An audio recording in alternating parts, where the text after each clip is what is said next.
So I know everybody is feeling very overwhelmed right now. Um, I know we're kind of just trying to adapt to our new normal.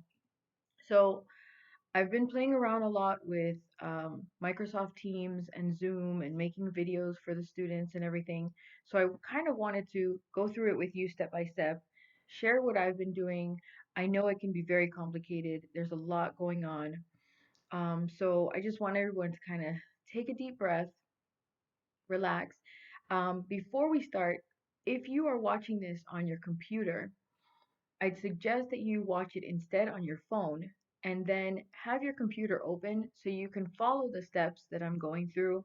And that'll really make it easier for you to replicate when you're doing this on your own. So let's get started.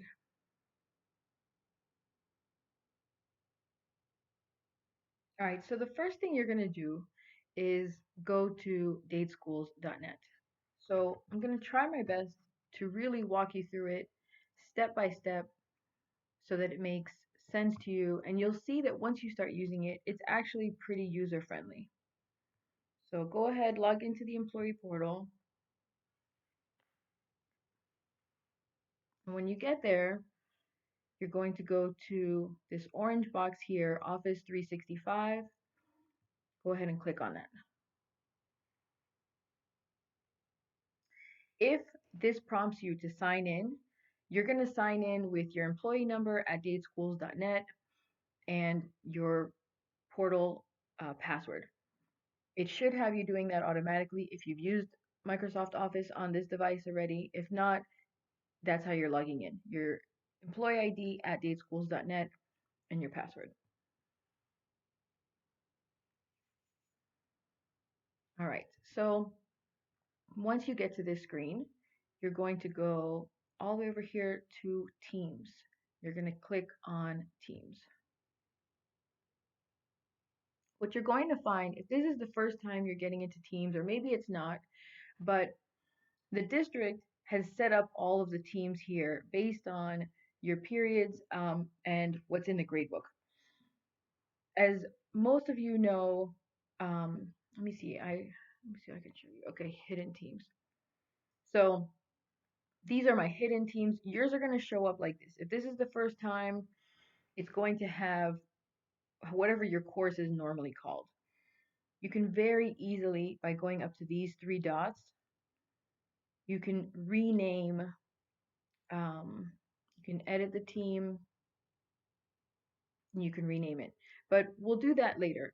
I just kind of want to show you when you're getting started, you're going to have a bunch of different boxes that look like this. Okay, they're named the way your classes and your sections are named in the gradebook.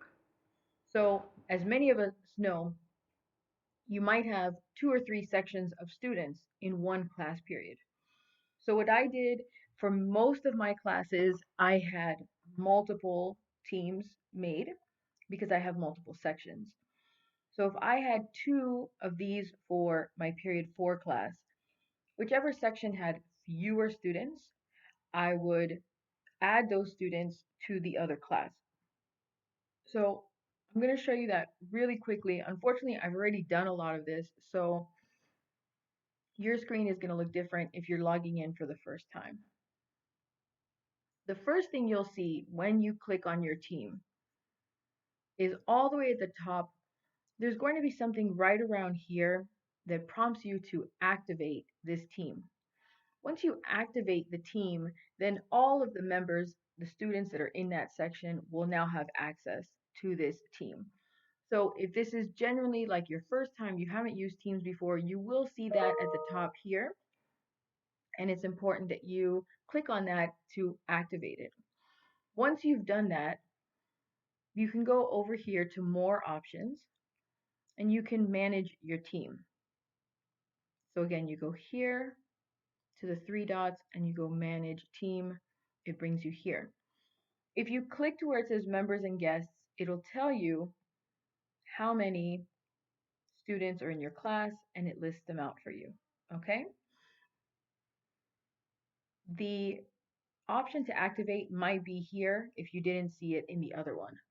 Um, So here you'll see all of them. So for example, with one class, I had 20 members in one section. And then, so you see here, this is what it was previously called. So I had a few kids in another section. So once I had activated everyone, I just went here to add member and I added those remaining 7 students so that we are all in the same team. And then that second team, I just um, decided to hide it, which let me see where that option is. So if you go back here and you click on the 3 dots, you can hide the team so that it doesn't show up on your dashboard because you just don't want your dashboard to be cluttered. So hopefully you've already set up this part. And so you have all of your classes set up and it's a manageable dashboard that doesn't overwhelm you. I can go through this with you in more detail for anybody who wants, but I'm not going to spend too much time on it right now, just for anyone who's already figured out this part. But again, you'll see if you kind of just play around with it between managing your team and editing your team. Those are really the two that you're going to use, manage team and edit team.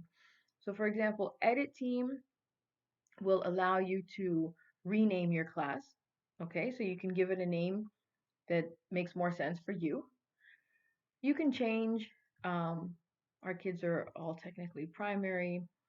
You can put social sciences if you want, and then it'll just give you little pictures if you want to choose to customize your sheet. Okay, so I gave each group a different photo, but really this is just to make your dashboard look neat and clean.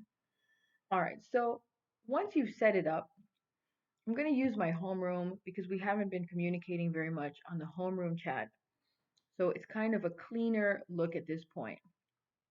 But once you're in the homeroom, so what I did when I logged into Teams is I just sent my kids a message. I said, hey guys, if you see this message, please comment below so I know that you figured out this Teams app up to this point.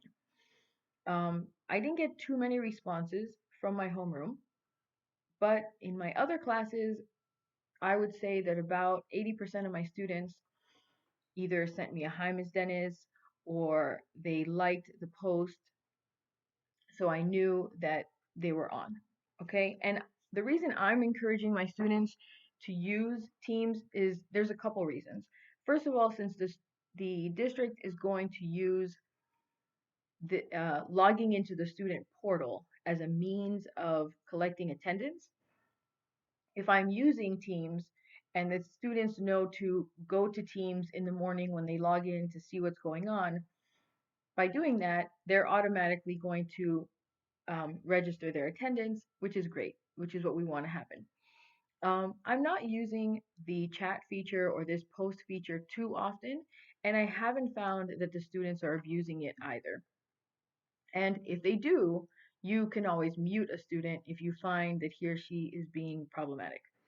So don't worry about that. You do have that feature if you need it.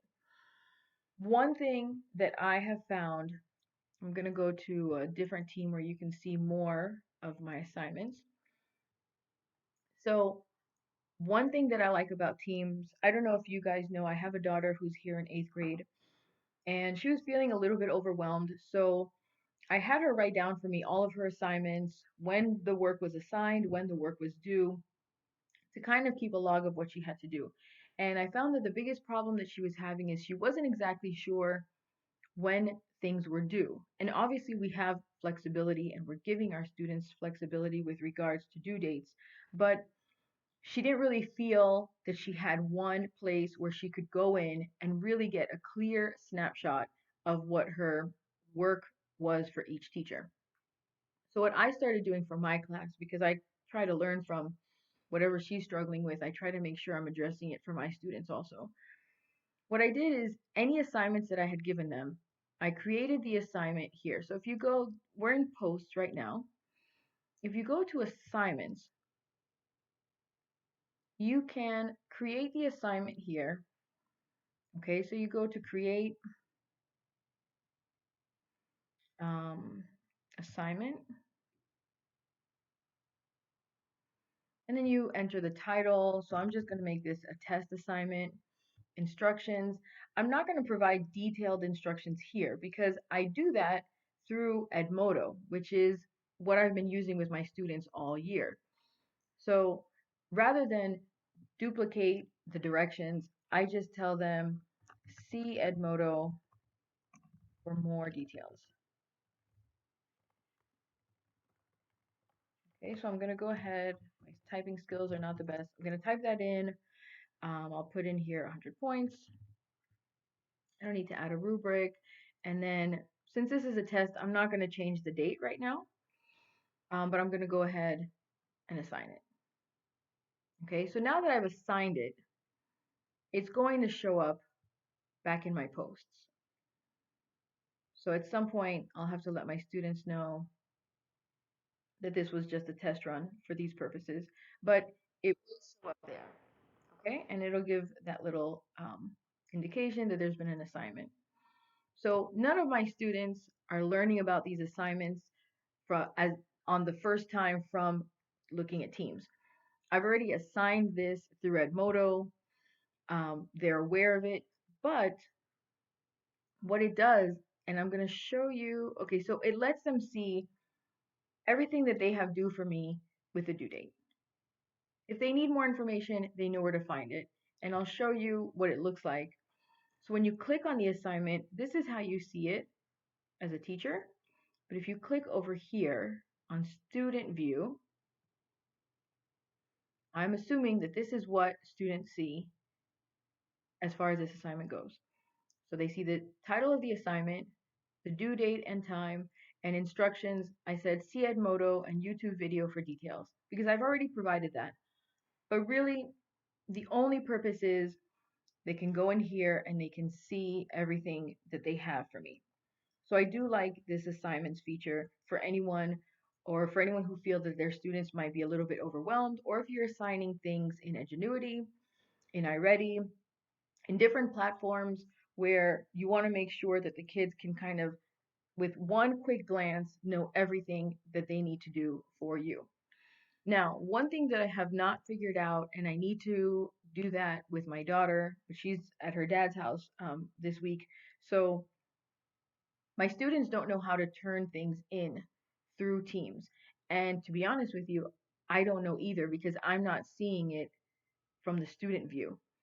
So I'm not collecting work in Teams at the moment. I continue to collect any assignments through Edmodo because it's what my students are familiar with and it's what works for me because of the way the functionality is. So whatever works for you, this is not necessarily designed for you to receive homework, but just so that your students have one place that they know that they can check and see what's due for you and your class.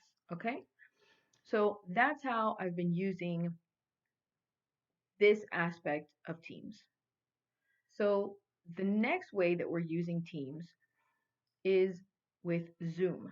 So depending on your device, I'm recording this tutorial on my school issued laptop just in case. I imagine that's what the majority of you are using. So over here on the left, if you might see Zoom around here. I don't know on my personal laptop, I see it here. On my school laptop, I don't. So I have to click these three dots and it brings me to Zoom. So Zoom is actually very easy to use. It just takes a little bit of getting used to. So I'm going to show you how you're going to get started in Zoom. This is what you'll see the first time you use it. Now, if you go to My Meetings, this is where you're going to go most often. So I already have a Zoom account. And so when I go to that, where it just prompted me here, it prompted me to sign in. I don't know what's going to happen when you go do that. I don't know if the district has done it that you are automatically signed in using your district credentials, or if you're going to have to create a Zoom account. Um, if the district has automated it and it signs you in, fantastic. If it hasn't and you have to use your Zoom credentials, that's fine. I mean, you have to create your own credentials, just create an account, it's free. And then It should bring you back here. Okay. So once you're on this page, um, there's a few different things you can do. So if you want to schedule a meeting with your class, and you could start off having an optional meeting. So that way you kind of do a trial run with your kids. You know that it's going to be a good group of kids that joins an optional meeting usually. And you can explain to them from the beginning that you just wanted to try this out, see how it's working, and kind of interact with them so that we can start having these meetings on a more regular basis. But the first thing you're going to do, you're going to go over here and you're going to put schedule a meeting. So meeting topics. So Zoom meeting, you can rename it if you want. Um, period 2, um, Zoom meeting. Okay. So you're not going to add any participants. You're not going to do anything with regards to rooms. So skip these two altogether. I'm going to use the default time because honestly, it doesn't really matter. But here you can, I would not change this because you're going to do them obviously in Eastern time. You can change the date if you want to start scheduling things for next week. So I'm just going to let it default to this time. Now, you can require a meeting password. This makes it more secure, and this is actually, you can't even uncheck it. So you can just let it default to whatever it is. I like to use the same password every time so that my kids learn it. And it's also the name of my YouTube channel, which helps them kind of keep it fresh in their mind. So Ask Ms. Dennis is my meeting password. And now I'm going to save my meeting. And so here it is. It showed up right here. And now I'm going to show you how you're going to share the information for this meeting with your students. So you can do it a few different ways. One thing that's going to be consistent, you're going to go over here to the right side of your page and you're going to hit copy invitation. So the meeting invitation has been copied to the clipboard. Now you have a few different options. You can go back to Teams over here on the left. You can click on the class that you want to post it in. And down here at the bottom, you can just right click and you can paste your information. So Ms. Dennis is inviting you to a scheduled Zoom meeting. It'll tell them the time, the date, the link that they need to click to access the meeting ID, and the password. So if I were to hit this little, what looks like a paper airplane over here in the corner, I don't know if you can see, follow my mouse right here, that would post it in my team for this class period. I'm not going to do that right now because between the two of us, I haven't figured out how to delete posts and I don't want to confuse my students. So I'm not going to post this, but that is an option. You can post it there. Now, I know that as much as I want my students to come here, and I might do it anyway, just so that basically I feel like the more places they have the information, the better. So if it was an actual Zoom meeting, I would have posted it here, okay, and it would show up in posts for my team. I would also, because I have been using Edmodo with my students, this is my test class. I have all of my classes here, but I'm going to use this one so it doesn't post with my students. I could also paste my invitation here in Edmodo. It's going to load a preview there, which you'll see in a moment. Actually, I can go ahead and post it. No, I did not want to launch my Zoom meeting. Let me cancel that. So this is my Edmodo post. I can post it, and this is what my students will see. Or if you are using Remind, I find that Remind is also very helpful for this because I was not previously using Remind prior to our shift to home or distance learning. So basically that Friday, the last day that we had at school with the students, that's when I set up my Remind teams and I had everybody, or my Remind groups, and I had everybody join. And it's actually been wonderful because I like the fact that my students get a text message letting them know. So See, I could paste the same thing here. So it'll tell me that I've exceeded the number of characters. If you see where I'm circling right here, it says -88. Usually though, if I reduce some of the characters, let me see. You can basically break this down. It's not, I've done it before.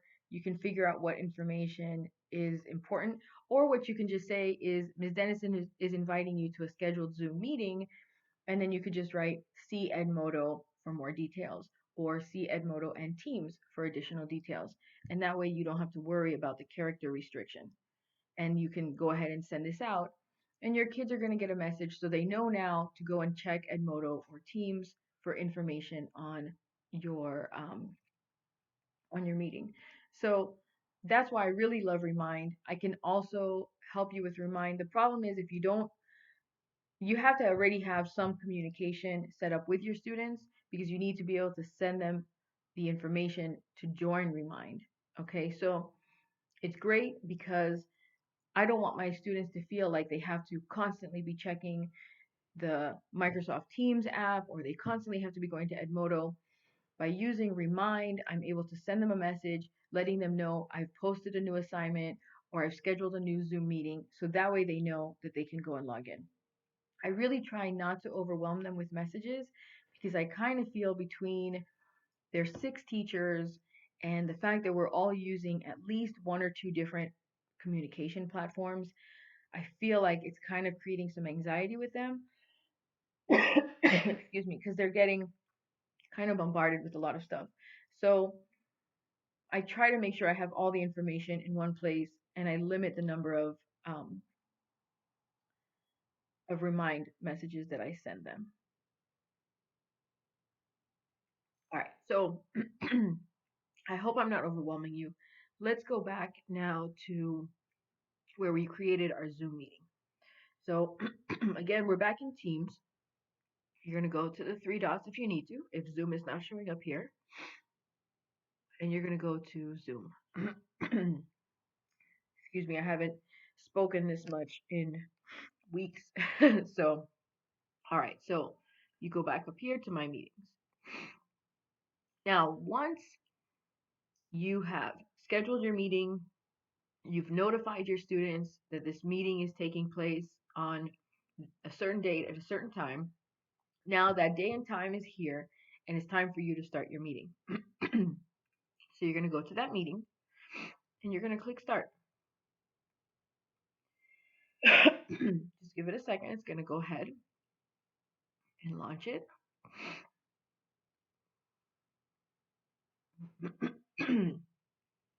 All right. So you're going to hear my doorbell ring in a second, because I just saw the UPS man go by. All right. So um, you see all the meeting information. You're already in the meeting. Trust me that your kids know how to do this. Okay. So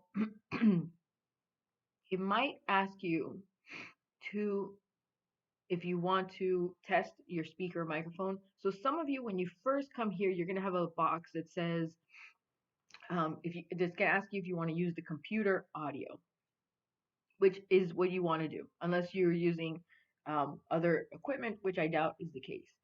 So you're going to want to use the computer audio. You're going to want to test the speaker and microphone. So you see, it's testing my speaker now. It's saying, do you hear a ringtone?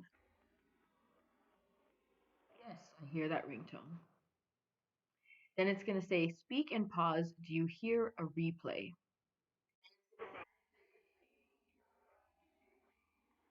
Yes, I did. All right, so speaker and microphone looks good. Finish. It'll do that the first time. I don't think it'll do that the second time, which is why we didn't see it when we opened up our meeting. I still have not started the video. Okay. You don't need to worry about inviting anyone. Your students already have the information to join the meeting. As they start joining, right down here where it says manage participants, you're going to start getting notifications that you have participants waiting. The way the district has set this up there's already a virtual waiting room.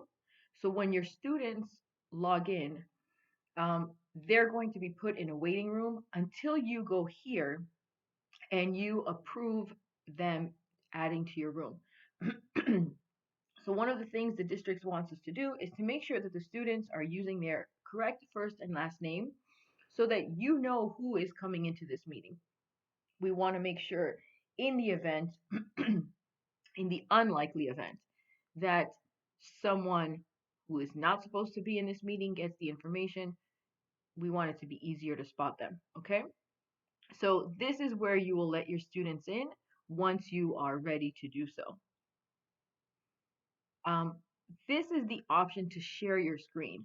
So let's say when you're having your Zoom meeting, you want to show your students how to get into Microsoft Teams, or you want to share with them a PowerPoint or a different file. This is how you would do that. I'm not going to get into this feature right now because I just kind of want to show you the basics. Okay, as far as the chat goes, I wouldn't worry about that at the moment. This feature comes in if your students decide they want to ask you questions. So sometimes you might see them chatting. You can scroll through the chat and answer any questions that they may have. You can also turn that feature off if you find that it's distracting for you or for the students.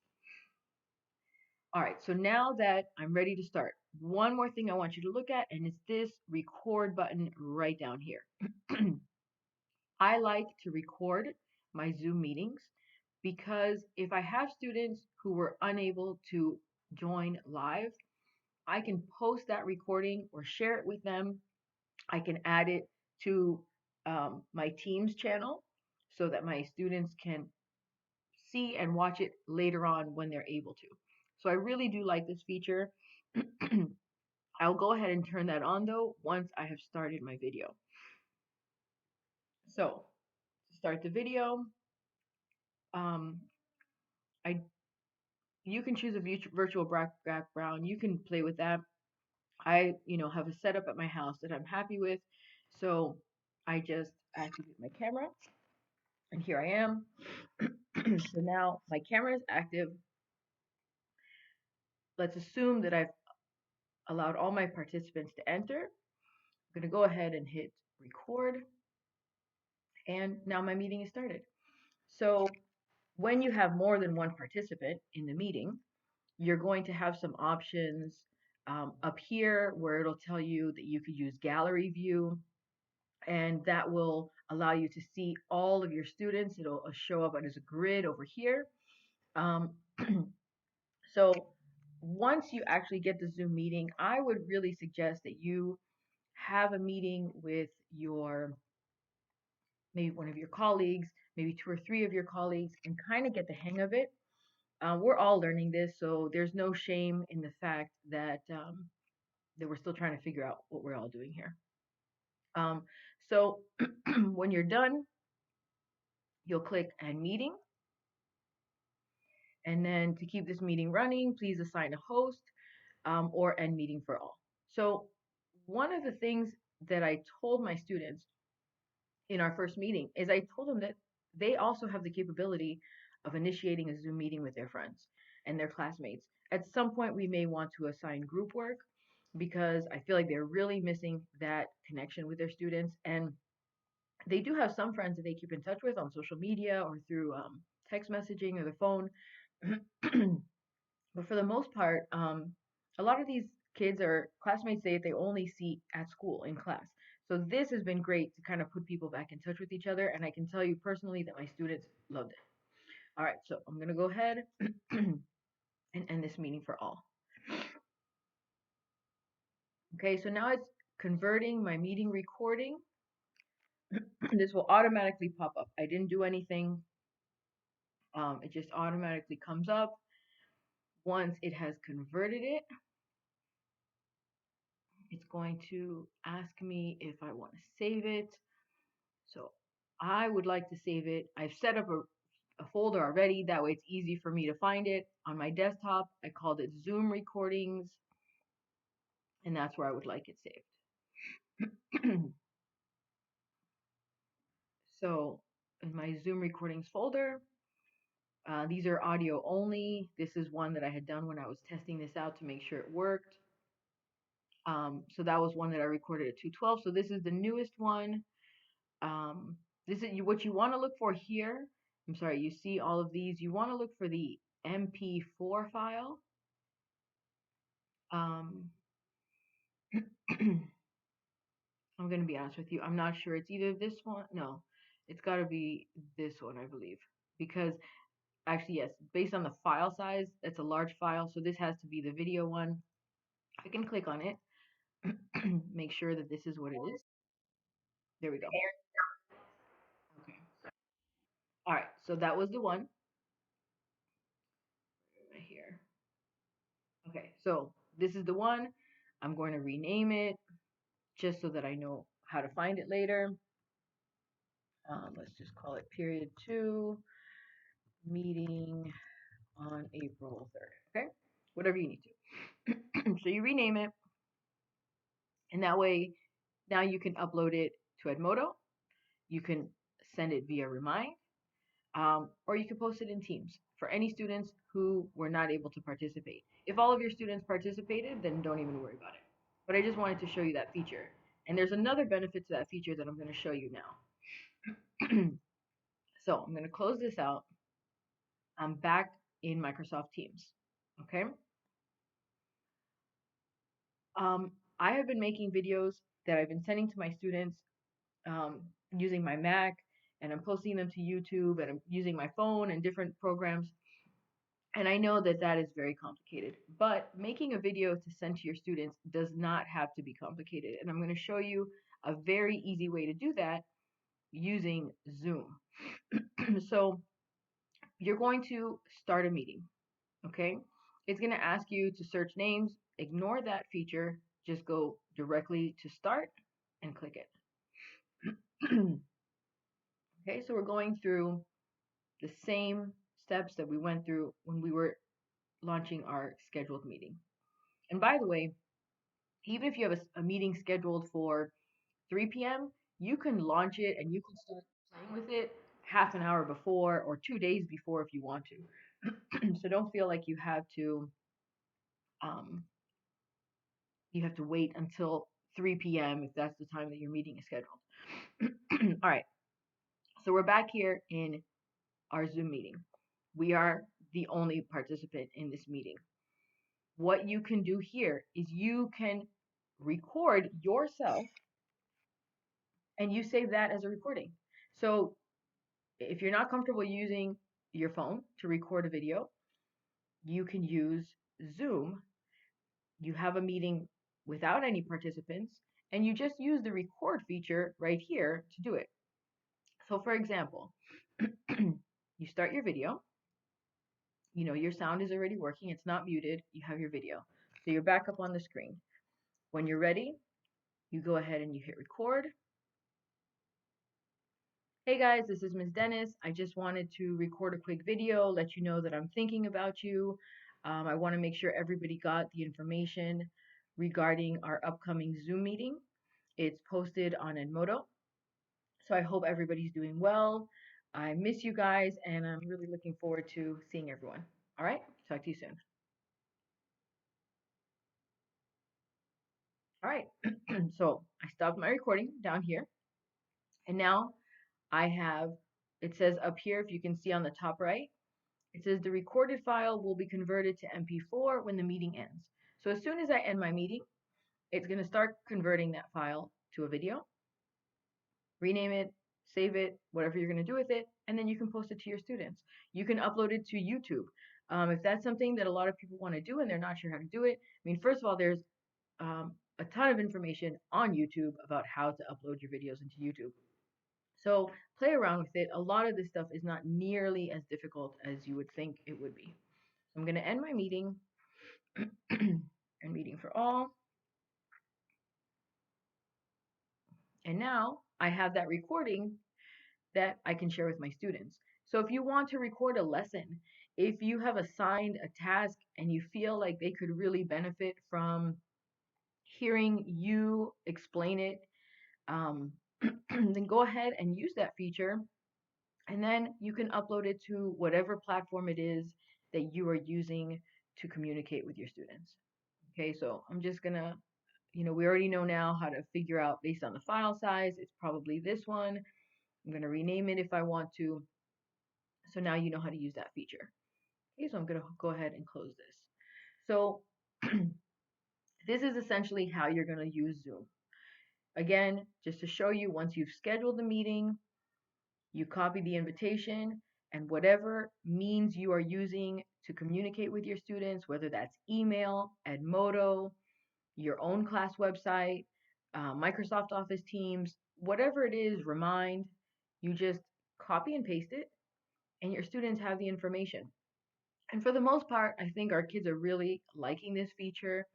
They feel engaged, and they're just so happy to see each other. And I think at the end of the day, during this kind of crazy time for everybody, this is this is really the most important thing. So I'm gonna go ahead and wrap it up. So this was using Teams and Zooms, how to connect with your students and stay organized. If you have any questions, I would definitely suggest, like I said, watch the video on your phone while you have your laptop in front of you, and go ahead and go through the steps, pause it as often as you need to, figure it out, do the tests. Um, your students understand that you are learning something new. They are also learning something new. And at the end of the day, the reality is we are at least 4 weeks into this. We know we're going to be working from home, doing distance learning for 4 weeks. The reality is it's probably going to be more like 8 weeks. So it's definitely worth the investment of time in getting to know how to use these. Even if you are introducing something new to your students, that's fine. It'll mean that maybe this next week will be a little bit more difficult, a little bit more challenging, but then you know that for the next 3 weeks, you have a really good groove. You have a way of communicating that everybody is comfortable and happy and engaged. So let me know if you have any questions. I hope this was helpful. Thank you so much for being patient, and let me know how this works out for you.